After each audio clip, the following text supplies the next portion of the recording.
to the virtual panel, Black Men in Power, special edition of the Elite Life Show. I'm your host, James J.T. Thompson. And without further ado, we're going to get into it. I'm going to let each panelist that we have introduce themselves and tell you a little bit about themselves. So we're going to start with activist Lester Smith. Will you tell our audience a little bit about yourself and give some insight? Yeah, my name is Lester Smith. I'm from Dayton, Ohio. I lived in Rock Hill for about 10 years. I was a former head men's basketball coach at Clinton College. I've been coaching for about 28 years. I'm also a special ed teacher here locally.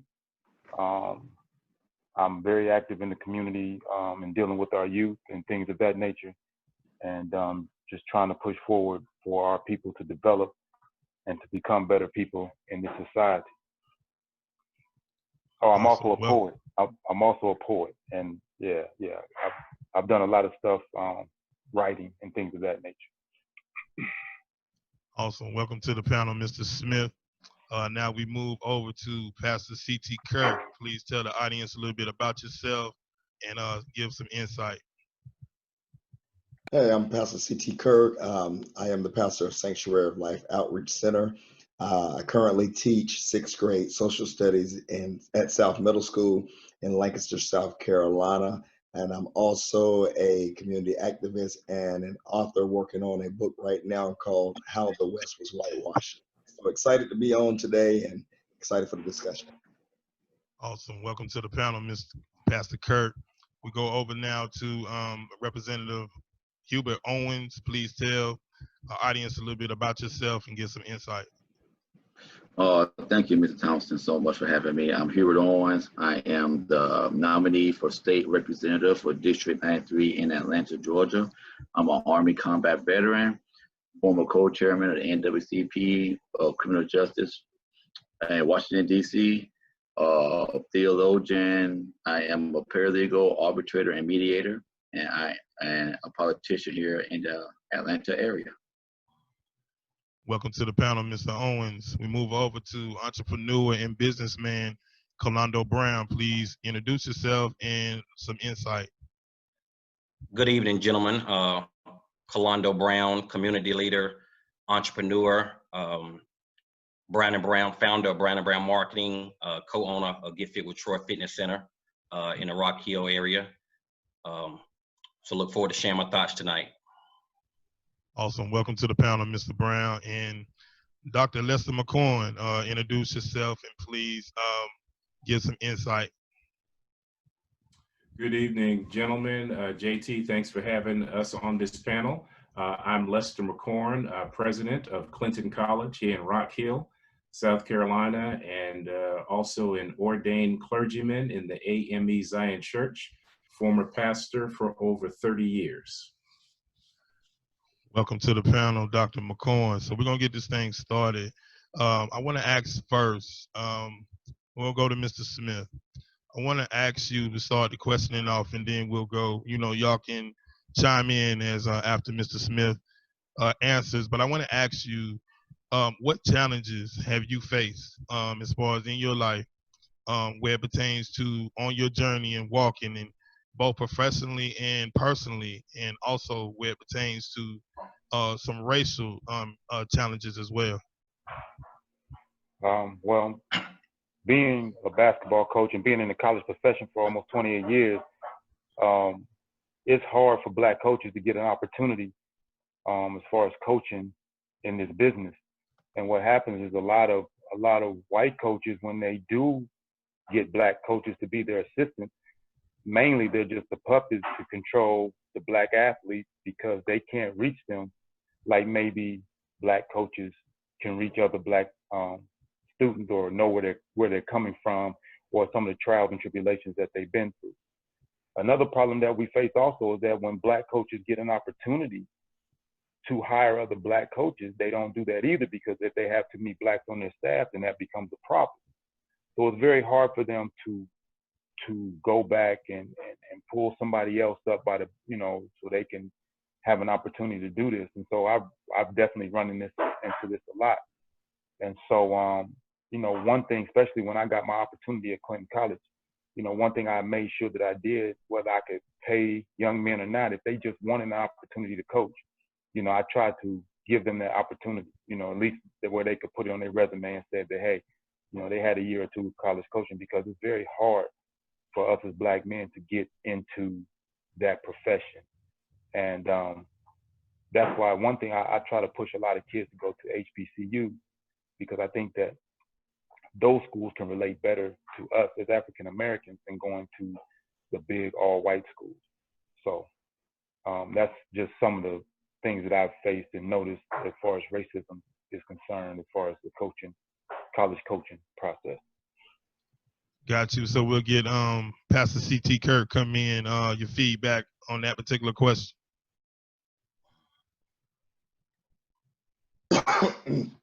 Being in education, I think that being an African American man in a woman-dominated world in middle school, I think that. All right, go ahead. Okay. I remember the first day of walking down the school, and they thought I was actually the janitor instead of a teacher, because African American men, when they usually approach education, is with the outlook to be a principal or to move up quickly. And so those challenges for me was basically I was taught by a mentor teacher who was simply saying that you have to be more professional than anybody else in the atmosphere. That when it's pajama day, you wear your suit and you wear your tie. When it's different things, you watch the way you hug, you watch the way you talk, because anything that you do can be taken in a different way than somebody else who's known in the profession as women. And so just being a man, being in a women-dominated world, I had to adjust to the atmosphere in which I was serving in. Wow, that's a powerful statement right there. I'm going to move to Dr. McCorn to chime in and give his feedback. Well, I'm a product of the Worcester Public Schools in Worcester, Massachusetts, which had about 5% African Americans. So I grew up even though I grew up in the hood, I mean, in most urban areas where there are people of color, you're pretty much conscribed to, you know, what some people would call the ghetto. I mean, I grew up in the projects. So when I talk about racism on 3 levels, it's institutional racism, there's interpersonal racism, that's between people, and then there's internalized racism. And the truth is, growing up as an African-American male in the United States, you can't avoid any one of the 3. You can overcome them.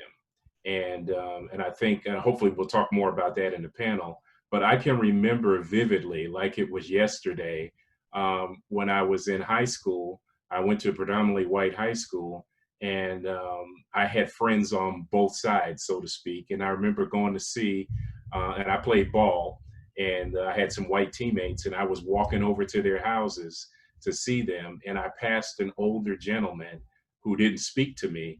And then when I went into my friend's house, he came back and knocked on the door, and he spoke sort of a broken Italian. He's broken English. He was Italian, and he's speaking broken English, and he was saying to my friend, "There's a black man in the neighborhood, and you need to watch out." And he was like, "First of all, that's my friend, and what are you talking about?" And it was there that I realized, you know, not that I had been sheltered, but I realized that the world saw me differently. And I'm sure every brother on this panel can talk about being racially profiled in one way or another. And whether you have a PhD or no D, America will put you in a box. And there are stereotypes about African-American males that all of us know about, and we all have to live with them. So, you know, I see in my role as a college president is to help, you know, in Clinton College. I'm glad to see Coach Smith on here. You know, Clinton College for years has had a large male population. One of the few Black colleges that has more Black males than females. And so I work really hard to help them understand the world in which they're living, so that they have a good, not only socio-political and historical analysis of racism, but they have the personal self-esteem and wherewithal to overcome these things. And I look forward to talking more about that in the panel. Definitely. We're going to bring in Mr. Carlondo Brown, your insight and feedback on the question. I would say I was blessed to get off being an entrepreneur at a very young age, at the age of 23, while I was in college. And with having about 20 years under my belt now, I've saw a lot, learned a lot, and coming from a small community, York County, which a lot of us are familiar with. My challenges were being in the restaurant bar business for the beginning of my career.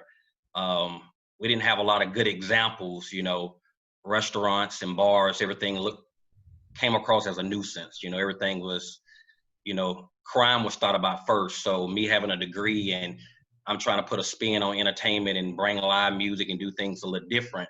I got caught up in the stereotype. I pretty much was judged as whatever they last saw, and trying to be a trailblazer and an innovator. I didn't get that benefit of the doubt. So lost a lot of money through that process. A lot of time you need shared parking, you need parking spaces. So nobody wants to share a parking lot with you because, you know, again, everything, you know, you're not respected as a businessman. Everything looks like it's going to be a crime. It's going to be a nuisance. What kind of clientele? So I was profiled a lot at a very young age through those years. But now I'm happy about my community, York County. It's very progressive right now. And a lot of things now I can kind of go back and revisit now that we're in a good state. Awesome. Mr. Owens, we come to you for feedback on the question. Okay, thank you so much. And I don't think all them for this powerful panel that I am a part of. Great man, great insight that I could learn from. Me being as a political figure in the South I'm always stereotyped about both parties, Democrat and Republicans. I'm a conservative, and I'm stereotyped just by being Black. In many ways is look at my hair. That's one. And being a Black conservative is that they're surprised that your better half or the woman in your life is a Black woman.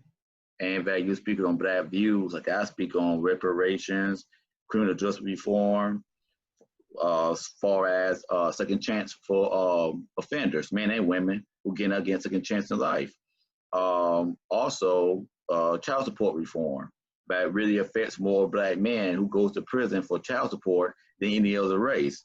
And so naturally, now on the Democratic side, they're looking at me like, why is he there speaking these views? So me being profiled racially and my beliefs, that's just part of the game right there. You know, when I was in the military, I was a combat veteran. I'm a combat veteran. I was an infantry.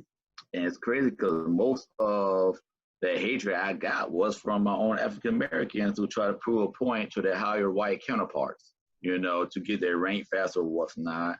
But being here in the South, where we just started taking down Confederate statues and Confederate flags, it's something. And when I open my mouth and speak about things, like if you go on my Facebook page, social media page, I have more Black Democratic supporters. And people say, why is that? I said, you see parties, I see my people. And what I do is I don't debate with them like the Candace Owens do, the Kanye Wests, David Clark, all of them that speak that who get paid to speak ignorant about certain issues that does not matter to our people. What I do is I let them know that, you know, I'm not trying to change who you are. I'm trying to educate who you are. Listen to the message and not so much of the D and the R by the person's name.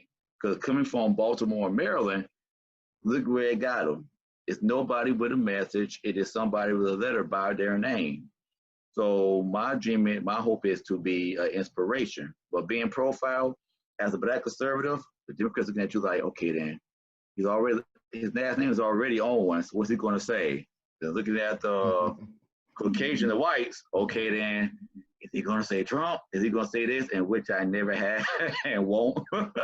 Is he going to say this? So I'm profiled on a daily basis. Awesome. Awesome answers from each of y'all. There's several things that I want to get to with y'all. So try to keep your answers so we can move it through the panel, because I want to get insight from all of y'all before we go to the break. Pastor Kirk, you have some feedback on anything within this first segment. I like what Mr. Owens said about being profiled amongst your own, because a lot of times our own think that we're going to just come one way. You know, being a African American teacher, Black parents naturally think that you're always going to take their sides on every issue. And so they will come at you with, okay, that white teacher bullying my kid or don't like my kid, but never see the other side of the story. And so it's always a conflict. And I think that every community leader, every powerful Black man has had to have that backlash from his own race, more so than any other race, because the other race are afraid to make themselves look racist. But our people will come straight at you with some of the most racial things, you know, from being called Uncle Tom to being called Sambo, when you don't do what is quote unquote pro-Black in their image. Yeah, it makes sense. Let's go to Dr. McCorn for the feedback. Well, I don't know if anything else to add to that, but I do think that it's an ongoing struggle that we face, especially given the occupant of the White House right now, where it's become not only acceptable but fashionable to be racist.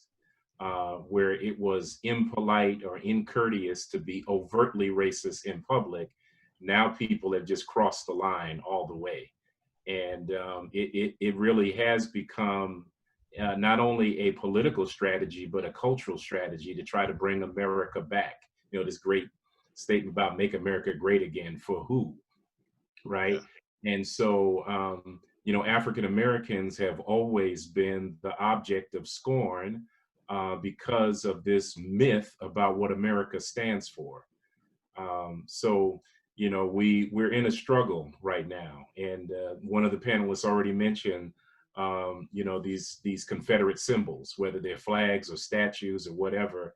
The interesting thing about that, I know Pastor Kirk is a historian, so he'll appreciate this, that most of the statues that were constructed long after the Civil War was over.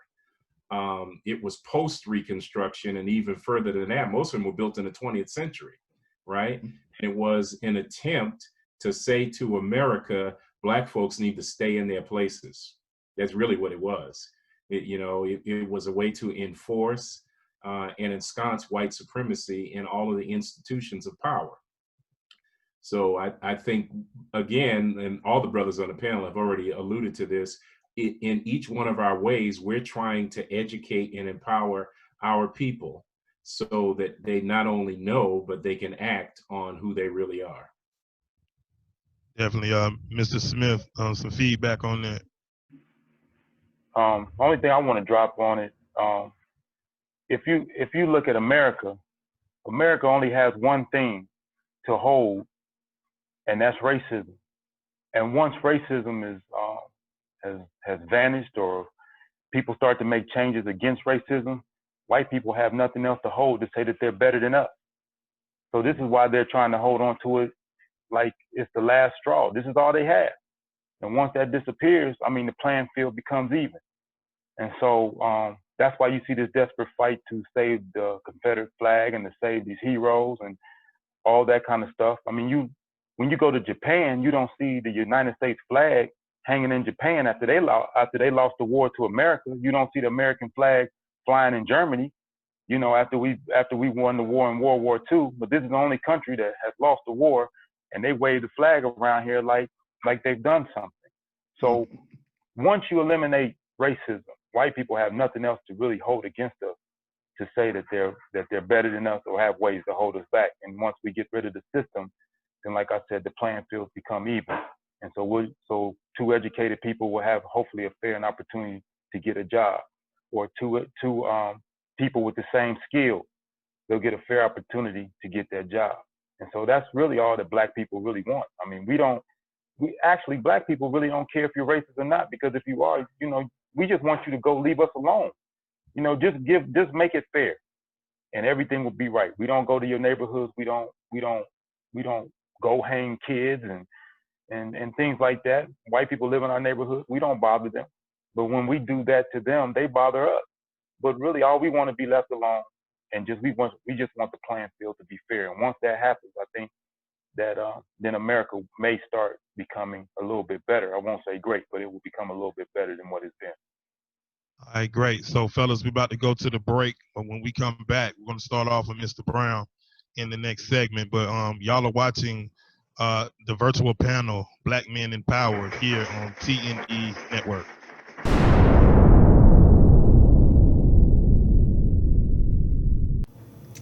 Hey everybody, it's your girl Danny Nicole. I am one of the hosts of the Brave Talk Show. So guess what? We're offering an opportunity to all entrepreneurs to promote or advertise their business on our show. For more information, please contact us at t.n.e.networksllc@gmail.com or visit our website at www.tnenetworks.com. Hey, have you seen the show yet? Check us out on YouTube. And if you like it, hit like and then subscribe. How about that?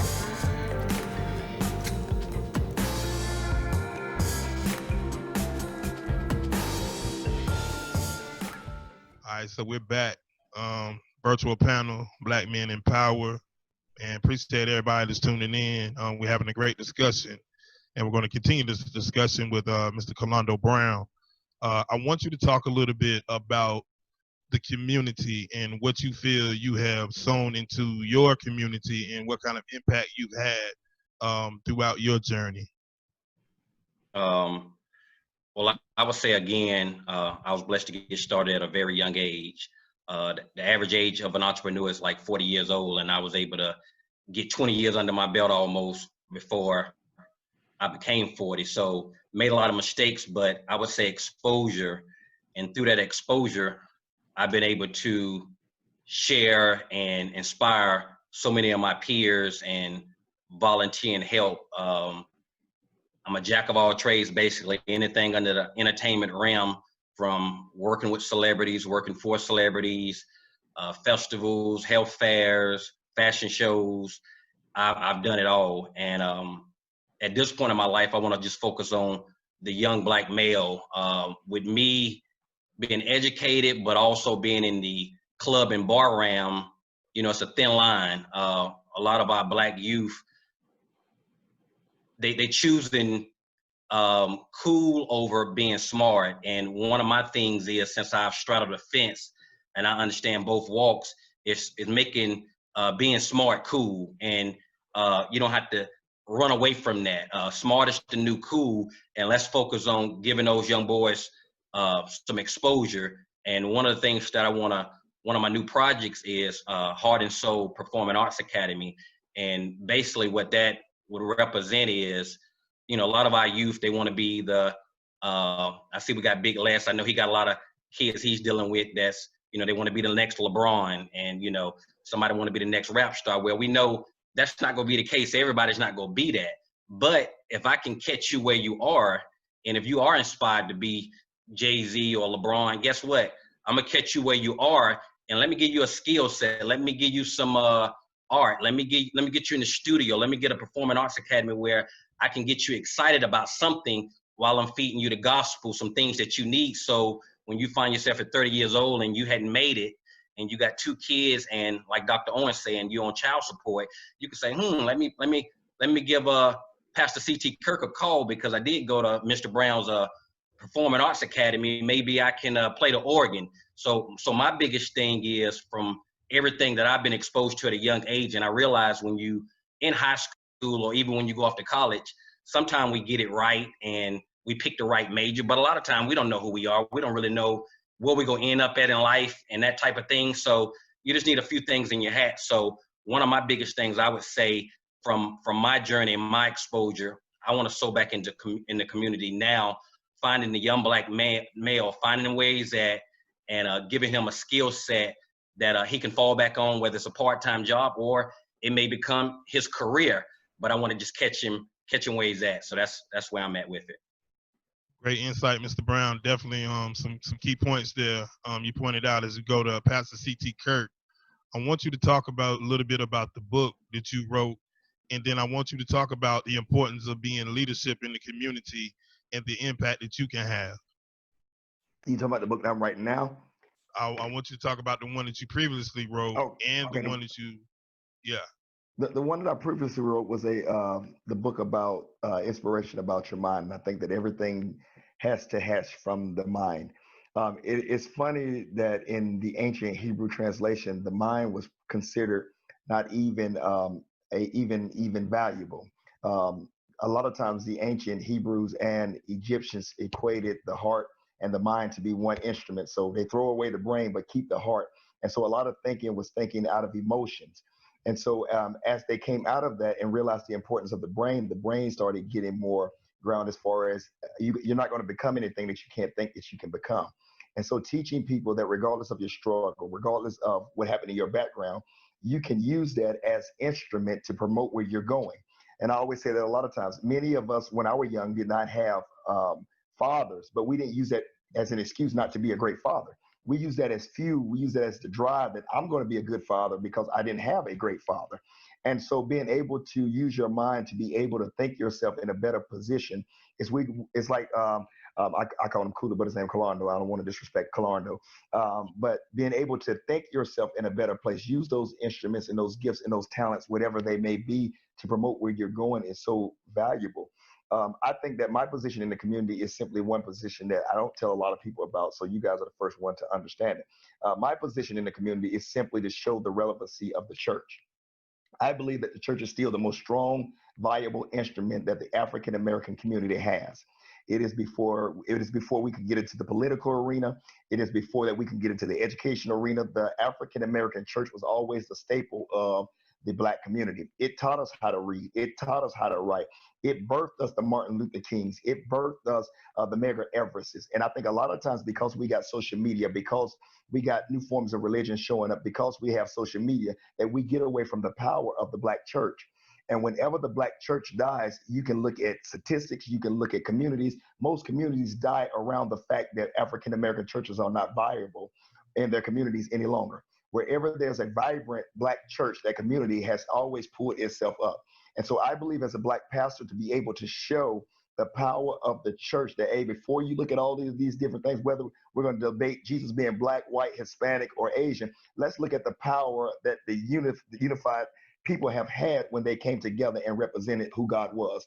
And I think that that is really what gets us into a lot of those doorways, because here it is. I was raised with no father. I was molested at a young age. I went through school. Teachers told me what I wasn't going to be, but the church saved me and got me to the point that I could believe that I could sit before mayors, sit before city councilmen, sit before great people and be able to tell them the needs and concerns of the people. And it wasn't because that I had any certain gift or a certain elegant way of talking. It was the church that taught me everything that I needed. And so I think that power still needs to be relevant in our earth. Awesome answer. I'm going to kick it to Dr. McCorn. I'm going to ask you the same thing. Your role in the community and the impact that you can have sowing back in the community. Yeah, for African Americans, and I deliberately use African Americans because we are the descendants of people who had a culture before they came to the Western world. And a lot of the values that Pastor Kirk talks about actually come from Africa. And so I see myself not only standing on the shoulders of my ancestors, but carrying the mantle for our people. And one of the key concepts of the African American community is communalism, not to be confused with communism. Communalism is an understanding that we are all connected. There's an African proverb that says, "I am because we are, and since we are, therefore I am." That you are not apart from the community.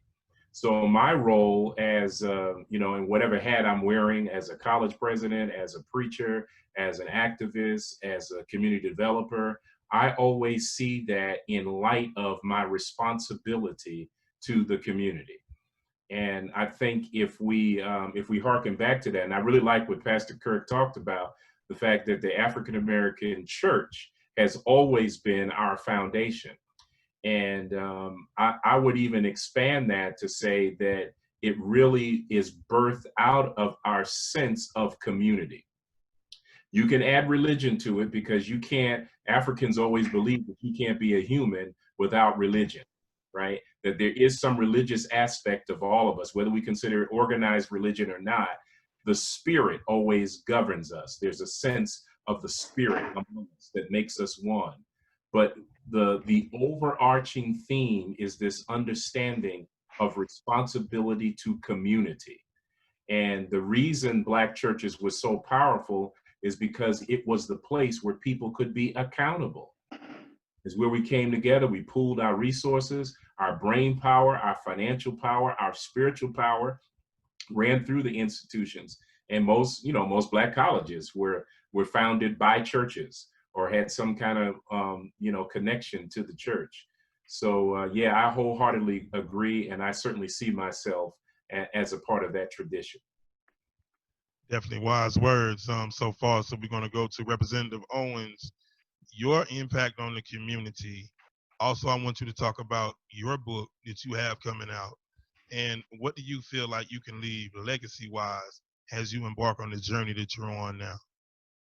Well, I say young man, right? We all young man. All the panelists did some very great things. Mr. Brown did some very great things when he talked about, being an example in the community.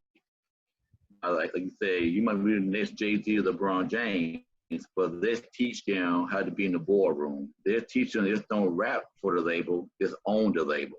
And we need young men like Mr. Brown, what he's doing as well is motivating them and preaching the gospel. Pastor Kirk, hey, as a theologian, I agree with everything you said. And Mr. McCorn, Pastor McCorn, the church is the foundation. I attended Shaw University, which was founded after the Civil War, known as the first historical Black college.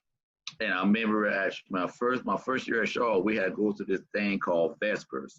And Vespers was a church service but you had to go to require to graduate for an hour.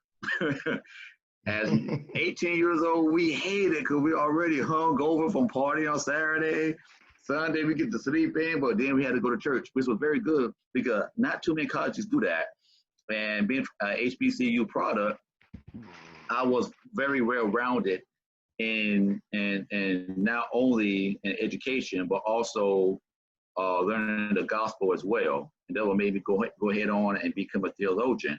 But what Mr. Brown just said really hit home to me was the fact that we choose to be cool over being smart. And I spoke before the coronavirus hit here in Georgia. I spoke at a high school, and a lot of the guys were like, trying to be cool. It was cool to sound dumb. It was cool not to know anything. That was cool and was funny. So I came out and said, look, don't be smart in your ignorance. That is what other racists want you to be. They always think we don't know anything.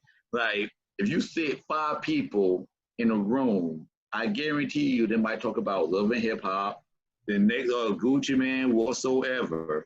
In their minds, that's all we know because we give off that image that we don't care about current events, that we don't care about business. Like, we need more businessmen.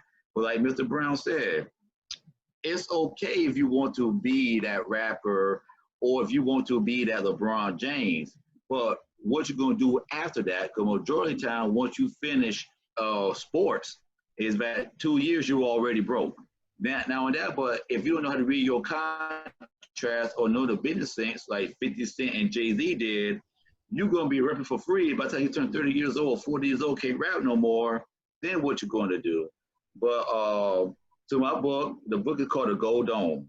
And the Gold Dome represents the state of Georgia because we have the 14-karat gold dome. And the Gold Dome is a young man who left the military, came from Baltimore, and he enters to the world of politics. Now, while he's entering into the world of politics, he's dealing with transitioning from the military, which is not very easy to do. And then while transitioning into politics, he found himself pretty much in a dark place that he thought was like, wait a minute, this is really the politics? In other words, this black man is learning the dark side of politics, as far as racism, far as the real sense of how we are being taken advantage of in politics as African Americans. I tell a lot of my black conservative friends this: do not be a photo op. Don't be a token, because that's what they would use you for. They don't want you. They don't want you as a leadership position. They want you for your skin position. Like, hey, come and take a picture with me. Come do this. Sit down. But will they fund your campaign? Will they put you in a leadership role? No. They just want them to see that, hey, I'm for the black cause. See this black guy right here? This like what did President Trump said? You see my black friends? Look at my black friends. I tell a lot of them, it sounds comical, but it's true. You know, especially in both parties, Democrat and Republican, do not be a token or photo op for these parties. And that's what the Gold Dome is all about. It deals with racism. It deals with the underworld of crime in our black neighborhoods that a lot of politicians bring into our neighborhoods. Like in Baltimore, we don't own no ships on the harbor, but where the drugs coming from in the harbor? It's coming from the Greeks, the Russians, and the politicians that allowed to come in. That's why they made a TV show called The Wire, where right there in Baltimore, is to really expose a lot of truth of why Baltimore the way it is. And thank you so much for asking for my book. It's coming out soon, getting another 3 more months. It's going to be out. It's going to be a great read. It's going to be a trilogy. And it has captured the attention of some people already that produced some things on Stars. So I ain't going to say the rapper's name, but it's a blessing to like at least express outside as an African American who ain't going to sugarcoat the dangerous side of politics. Awesome, man. All that sounds good. Mr. Owens, we up against the break. When we come back out of the break, we're going to start with Mr. Smith. You're watching the virtual panel, Black Men in Power, here on TNE Networks. Infinity's Designs is a full-service marketing and brand development company catered towards your apparel and product development needs. Our company specializes in customized company logos, signage, or decals for doors, windows, and automobiles. We also offer graphic designs for all of your apparel needs. Infinity's Designs can help you with your marketing, branding, and promotional items. We also offer masks representing your college or university. When you partner with Infinity's Designs, the possibilities are endless. For more information, visit our website at infinitiesllc.com. We are back out of the commercial, virtual panel, Black Men in Power, and we're going to go to Mr. Smith. As we finish out in this segment, I want you to talk about the importance of what your father instilled in you and the most significant lesson that he left you with. Basically just being a man and knowing who I am as a man and knowing my people and some of the great things that they accomplished, you know, throughout history. Going back to your last question, when you asked about basically like what is your impact on the youth, you know, one thing I used to do, and it's funny that you said that because while you were saying that, one of my players that just played with me was just reaching back to me, just checking on me. And those are the relationships that you try to build because a lot of these young men don't have fathers. So you're their father, you're their uncle, you're all this. And so one thing I always tried to instill in practice, you know, I used to quiz them, and I may ask them what famous Black person designed Washington, D.C. And if they didn't know the answer, I would run them. You know, it would be part of the conditioning. And so what that would do would make them go back and start learning their history. And they would always say, oh, Coach, you always talking that Black stuff. But what ended up happening, I started reading their Facebook pages, and now they're starting to see the racism that I've tried to prepare them for as they become young men in life. And now that they see those things, they're preaching to other young men about the things that I used to preach to them about. And I always joke with them. I'd be like, man, I thought I was talking too much of that Black stuff. And be like, oh, Coach, we didn't know, we didn't understand, but we understand now. You know, so basically they didn't even know, but I was preparing them for what is to come and what it's really like to be Black men in America. And so those are the same things that my father, you know, instilled in me.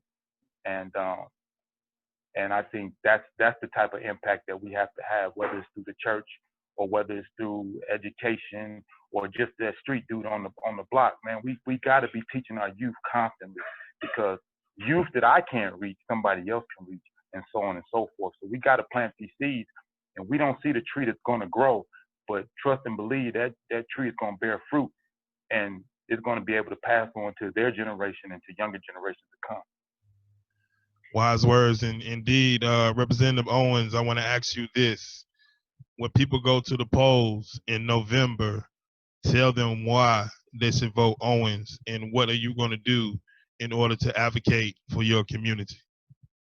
They should vote for me because I am people over politics. I do not get so caught up in the party affiliation. Just keep vote your red or keep it blue. No, I'm not about that. My concern is the people. The party had did enough. Both parties have did enough damages or enough damage already to where most of us don't want to even vote no more, or we lost hope in voting. But I'm very transparent. I'm more about community wealth in my community, especially for our people, small black businesses. I am very huge on reparations, criminal justice reform, and pretty much helps change some of these laws in Georgia, but had not been changed since the 1700s. Georgia is a very high penal state and has the most prison and jails than any other state in the country. That's why they should vote for me. Change I want to bring. I want to bring back hope and inspiration to African Americans, and to know their history about why they are what they are, party-wise or whatnot, and know your political history. Understand why it's important to vote. Don't have Jay-Z or other rappers or whoever say go out there and vote. You should be inspired to vote just by what Joseph Lowry did, MLK did, John Lewis had done. And that's what I want to bring to the polls this year. Awesome. Pastor C.T. Kirk, what legacy do you want to leave upon your children, and what kind of impact do you want to have as we move forward through this pandemic and out of it? I think the legacy I want to leave for my children is the one that my father left for me, my stepdad left for me, and that was always to be a giver, that a giver will have the entrance of people who they see in need. And I think that that's so important, that it's not about how much money you make in life. It's about the ability for which you can operate from giving from. And there have been several stories in the Bible where people were not financially off, but they were big in giving. And I think that I always tell my children, because I watched as my stepfather would invite people to sleep on our couch. He didn't have much, but what he had, he was able to help somebody else along the way. And I think that that is one of the main things that I teach my children, is the ability to be able to give back and to love where you come from, love who you are, and not so much so try to please people who you can't please, but just find the love and please yourself, and you'll find yourself going farther in life. And I think that that's what we have to get back to. We have to get back to loving ourselves. The black woman is told to love herself. The white woman is told to love herself. The white man is told to love herself. But the black man is not told to love themselves. And so because we don't love ourselves, we have to look at what we see as people in powerful positions to draw our love and respect from. We can respect JC, but we can't respect the brother on the corner that's taking care of his children when his wife died. We can respect Colin Powell, but we can't respect the brother that's picking up trash in his neighborhood. And so I think that when we get back to that point of being givers and really finding that respect level, we're going to be better people. Great insight, Pastor Kirk. I'll go to Carlondo Brown. I want to ask you two things. What is the importance of showing your young girls the importance of what a man should be, and also talk about the importance of why ownership should always be the focus moving forward in anything that you're doing? Good question. So yeah, I happen to have two daughters, and actually they inspired me for one of my businesses, co-owner at Get Fit with Troy Fitness Center. With the rate of human trafficking, I'm trying to establish something where I can offer some free martial art classes for young females to be able to defend themselves. I read an article a few months ago, and it was just scary that it's going on right up under our nose. A young females are just being taken right from up under us. But so yeah, just raising them with tough love, not trying to be their friend. The biggest thing with me is treat people how you want to be treated. It's so simple, but it's one of the most effective things. You know, we all get our feelings hurt, and you know, we all being leaders, you know, we have our egos here and there, but just, you know, don't be too smart where you're not coachable, because we can learn from anybody. Like the gentleman was saying, you know, Kirk was saying, you know, the guy on the corner, alcoholic, wino, everybody got some gems and things that they can pour into us so we can take from them. So just keeping it simple and trying to keep them off social media so they can find their own identity. I was blessed to get started at a young age, so I was able to find myself before social media. That's very important because right now social media is raising people. People don't know who they are. Social media has an indirect influence on you. When you see me being a business owner, when you see your competitor or someone do something on social media, you may forget the process because you know you feel like you got to be on somebody else's time or you got to beat the punch, and you got to trust your own process. So just going back to my girls, just, you know, treat people how you want to be treated. Go put some things in place so they can defend themselves with the human trafficking thing. And then just for its ownership, found out at a very young age, the harder you work physically, the less you work. And so the more you use your mind, that's what people pay you for, is your IQ. And so one of the biggest things in being an owner is finding a way to fund your next venture and walk away from your job, or to be able to sustain that business with whatever funding that you had. But so that's probably for another subject. But the main thing about ownership is we need to own. That's the only way that we can have power and pour back into our community, because it takes money. You can have a great heart and all that, but you need some money to move some things, and for our counterparts to respect us. I mean, it's sad, but you know, we have to play the game. We have to have money to be able to move, and for them to consider us as being like-minded, and then we can push our agenda forward once we get ourselves at the table. So that's what I'll have to say about that. Awesome insight, Mr. Brown. And Dr. McCorn, we end the segment and the show with you. Tell us your thoughts going into virtual this semester and leading the way as far as how things should be done, and the example of what we should be doing as far as putting safety first and also educating our youth, but also thinking about their well-being at the same time. Yeah, thank you, JT. That's such an important point. I was talking to somebody about that today. You can never go wrong by doing right. And I think what people in leadership, so-called leaders, are doing, many of them are being driven by monetary motives. It's about money and not about people. And unfortunately, that's a common refrain in these yet to be United States. We're so obsessed with capitalism and materialism that we forgot about our most important and most precious asset, value, is people. So every decision I make at Clinton is really about people versus our students, right? I mean, we're in the business of educating and empowering students. And I can't make my decisions based on my bottom line. Am I going to be affected economically at Clinton College for not being able to come back to campus? Yeah, but in the long run, this is about much more than that. And when we realized that we couldn't keep our students completely safe, and that the protocols that were necessary to maintain the health and safety of everyone was going to cost too much, and when we realized that South Carolina's numbers are going through the roof, it didn't make good sense, let alone business sense, to try to bring our students back to campus. But with that, you know, there's a symbol for crises. The Chinese symbol for crises is two-sided. It's danger and opportunity. And yes, we're in grave danger. And unfortunately, we have leaders that don't think that. National leaders, state leaders, and local leaders. but every crisis presents an opportunity. And the opportunity for Clinton College is to live into our future.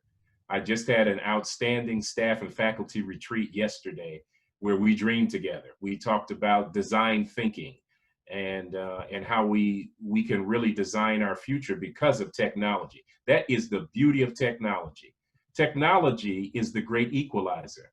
And I heard Coach Smith talking about equality and others talking about giving an equal opportunity for equality. Well, the digital space actually is a game changer. Technology is the great equalizer because there are no boundaries. So I'm actually excited about the future of Clinton College and the future for our people. You know, we've got to bridge this digital divide. So part of my mission is to bring education to the people, especially in rural areas. There are areas where broadband does not exist. So Clinton College is actually building an infrastructure where we will have satellite locations all over the state, where we could literally be a statewide campus without boundaries, right?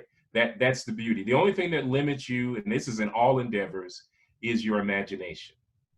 So thank God for the gift of imagination that God has given to us. The beauty of African Americans, we're some of the most imaginative people on the planet. That's the genius of Black people, is our creativity and our innovation. So those of us who can grab a hold, I think it was Malcolm X who said the future belongs to those who prepare for it. So we've got to prepare for the future. Awesome insight, Dr. McCorn. Wow, what a powerful show. I want to thank each of you gentlemen for being a part of this virtual panel. You really showed the title, Black Men in Power, and why we empower that for what that is. I want to say God bless each of you, and I look forward to, interacting with y'all again in the future. And for everybody that tuned in tonight, I hope you were able to take something away from it and understand that you just witnessed history and legacy. And so I'm your host, James J.T. Thompson, and you've been watching this on T&E Network, special edition of the Elite Life Show. Remember this, you can go 8 minutes without oxygen, but you can't go 1 second without God. Stay blessed and take care. Good night.